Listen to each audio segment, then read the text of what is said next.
My wife rarely asks me to 3D print anything, but she asked me for this, the Mandalorian Armorer Helmet for Halloween. So in order to print this, I ended up splitting it in two and printing it on the CR10 V2. So I'll show you how I split it, how I sliced it, and obviously how it came out on today's Filament Friday.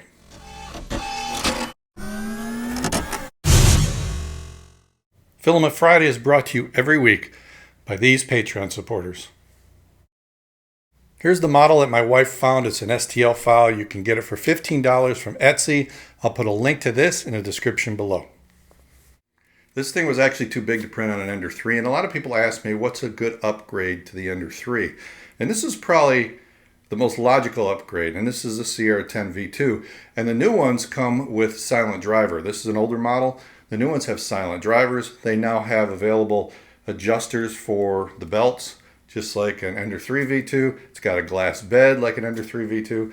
And if you want direct drive, there's a version 3, a V3. For a little more money, you get a direct drive unit. So you've got a lot of options, plus the bigger bed and good print quality. So this is definitely a good upgrade to Ender 3. I brought the helmet into Cura 4.7.1 CR10 bed, and I still had to angle it a slight bit to fit. 6 days and 23 minutes at my CHEP 0.2 layer height profile. Way too long and way too much plastic. Look at all this support material when I enabled supports. I don't want to do that, so I'm going to split it in two.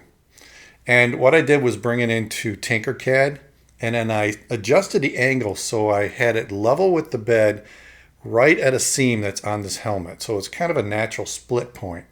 From there, I duplicated the helmet, so now I got one for the bottom and one for the top. And then I brought in a hole block, and this just takes away material. So I made it big enough and then high enough so it lined up where I wanted to split it.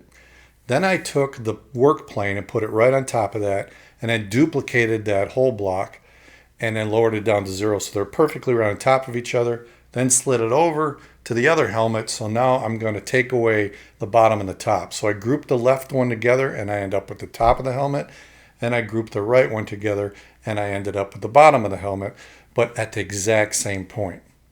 So now I can take these two models and I can export them as individual STL files. So I'll grab the top, export as STL, then I'll grab the bottom, export as .stl. Now I can bring these in separately into Cura. I brought the bottom in and I flipped it upside down. This way I'm going to use far less support, but I did have support at these 2 points. I've showed this in previous videos. You select the model and you come over here to this menu item and place a block. And then you can adjust the size, you can move it around, but then you go and select print as support, and now it'll be an individual support. Now I'm not going to leave that one there, but I just wanted to show you how to do it.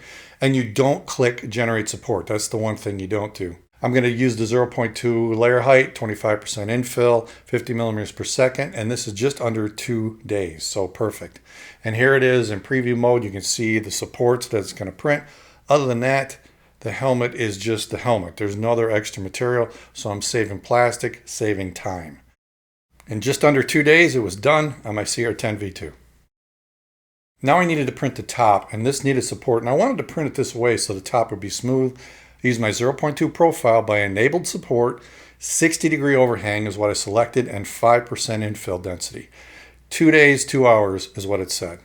I put it in preview mode, and you can see there's a lot of support that gets printed, but because I use 5%, it should break away pretty easy. So I sent the file to the CR10 V2 and it printed beautifully. And it actually printed in shorter time. It said 1 day, 23 hours. So it saved like 3 hours. Now I needed to remove the supports. Now these supports here on the helmet practically broke away. They really weren't touching that much. This one I had to wiggle a little bit, but those came right out. The top of the helmet, that was a different story. I had to dig at it, and this is what I ended up with, a big mess. I finally got a big chunk of it to come off the top of the helmet, but there's still some at the top. I didn't get the settings right. That stuck pretty well, so I'm going to have to scrape that away. Here's a close-up of the two pieces on top of each other to form the full helmet. There's definitely some cleanup to do, but overall, the print quality of this machine was really good. I'm happy with the results, and so was she. So here it is all together. I just used double-sided tape at these points right here because she's going to want to take it apart and sand it and do all the magic that she does. She's pretty artistic. But I just had to put it together to see what would fit. And it does. Fits kind of nicely. Now for her head, we'll probably have to put some padding or something inside. But overall, I like the way it turned out. And for 4 days of printing with no failures, didn't run out of filament, no problems with the thing lifting off the bed, I'm really surprised how well this did. I didn't give this printer a great review the first time I used it way back, I don't know, last year or whatever. But it's been one of the more reliable printers in my print farm. And this thing, it printed it beautifully, obviously. I'll put a link to this, the V3, and all the accessories I mentioned in the description below. If you use those links, it does help the channel. So if you are looking to upgrade from an Ender 3 to a bigger printer, this is the way. Come on, you saw that coming, right? I had to do it. So if you like this video, maybe check out some of the other videos that are popping up. And if nothing else, click on that CHEP logo and subscribe. I'll see you next time right here at Filament Friday.